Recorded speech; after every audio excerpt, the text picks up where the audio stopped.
Guys, welcome back to my channel. So के starting में सबसे पहले गणेश भगवान को दिखाया जाता है, जो कि महादेव से कहते हैं, पिताश्री अगर सुदर्शन इतना शक्तिशाली है तो ठीक है, मुझे वही चाहिए। ये आप अपना त्रिशूल लीजिए और अब मैं द्वारिका जाऊंगा और सुदर्शन से खेलूंगा, तो फिर और मामा श्री से बांसुरी भी सीखूंगा। तो महादेव कहते हैं कि पुत्र, तुम केवल यही मत सोचना, मामा श्री बहुत सारे कला में निपुण है, इसलिए उनसे बहुत सारे कला सीख के आना।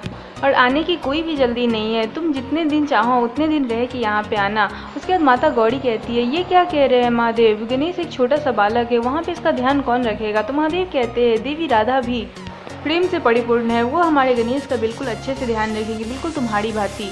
तो माता गौरी कहती है, आपने सत्य कहा महादेव, मैं व्यर्थ ही चिंता कर रही थी। उसके बाद दिखाया जाता है गणेश भगवान द्वारिका की ओर प्रस्थान करते हैं और महादेव मन ही मन अपने आराध्य को कहते हैं कि आराध्य, आपने मुझे फंसाया था, मैंने आपको ही फंसा दिया उल्टे। उसके बाद बलराम दाऊ को दिखाया जाता है, जो कि गणेश भगवान का जो जूठा मोदक प्रसाद के रूप में सभी द्वारिका वासियों को बांटने लगते हैं। वहीं श्री कृष्ण बलराम दाऊ के पास जाते हैं और बलराम दाऊ से कहते हैं कि दाऊ, अब शयनी एकादशी आने वाली, इसलिए मैं अब विश्राम करना चाहता हूँ। तो बलराम दाऊ कहते हैं कि कहना मैं जानता हूँ, तुम्हारे विश्राम के पीछे तुम निद्रा का क्या महत्व व्यक्ति के जीवन है, इसका तुम बोध कराना चाहते हो।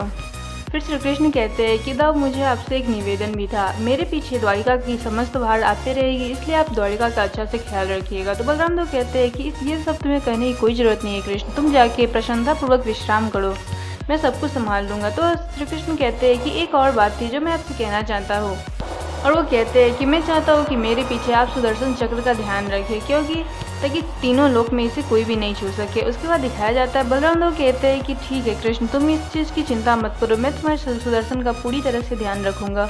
उसके बाद श्री कृष्ण वहाँ से चले जाते हैं। वहीं दिखाया जाता है देवी राधा रसोई घर में बहुत सारे मोदक बना रही होती है। वहीं बलराम दाऊ आते हैं और कहते हैं कि राधा, आज कोई विशेष दिवस है जो तुम इतने सारे मोदक बना रही हो। तो श्री राधा कहती है, मेरा मन अपने आप ही प्रसन्न हो रहा है, ऐसा लग रहा है कुछ अच्छा होने वाला है। तभी सूचना आती है कि द्वारपालों सब कहते हैं कि बाल गणेश द्वारिका में पधार चुके हैं। बाल गणेश को देख के सारे द्वारिका वासी उन्हें नमन करने लगते हैं। बाल गणेश जाके एक जगह पे बैठ जाते हैं। उसके बाद श्री राधा अत्यंत प्रसन्न होती है ये बात सुन के कि बाल गणेश यहाँ पे आया है, और फिर वो जाती है उन्हें बाल गणेश को देख के वो प्रणाम करती है। तो वो कहती है कि मैं राधा हूँ और मेरा प्रणाम स्वीकार कीजिए बाल गणेश। तो गणेश भगवान कहते हैं कि माता अपने पुत्र को प्रणाम करते हुए शोभा नहीं देती, उन्हें आशीर्वाद देना चाहिए। तो वो कहती है, तुमने मुझे माता कहा, मुझे बहुत अच्छा लगा।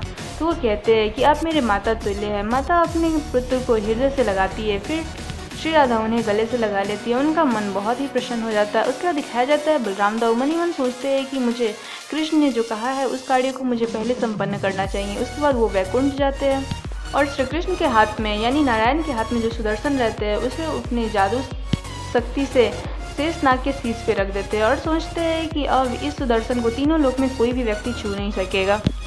उसके बाद दिखाया जाता है बाल गणेश को श्री राधा कहती है कि तुम बहुत दूर से कैलाश से आए हो, इसलिए तुम्हें अत्यंत भूख लगी होगी, चलो पुत्र, मैंने तुम्हारे लिए मोदक बनाया है। तो बाल गणेश कहते हैं कि माता, आपको कैसे पता चला कि मैं आने वाला हूँ। तो माता राधा कहती है कि तुमने मुझे माता कहा, माता को अपने पुत्र के आने का आभास हो जाता है, इसलिए मैं जान चुकी थी कि तुम आने वाले थे, इसलिए मैंने तुम्हारे लिए मोदक बनाया। गणेश भगवान ये देख के बहुत प्रसन्न होते हैं। उसके बाद दिखाया जाता है गणेश भगवान और बलराम दाऊ दोनों ही भोजन पे बैठते हैं। बलराम दाऊ उन्हें बार बार देख रहे होते हैं। तो गणेश भगवान कहते हैं, मामा श्री, आप खा क्यों नहीं रहे, आप देख रहे हैं मुझे। तो बलराम दाऊ कहते हैं, मुझे विश्वास ही नहीं हो रहा है कि आप मेरे समक्ष हैं। मुझे ये पता था, आभास था कि आप मुझसे अवश्य मिलेंगे, लेकिन इतनी शीघ्रता से मिलेंगे ये मुझे नहीं पता था।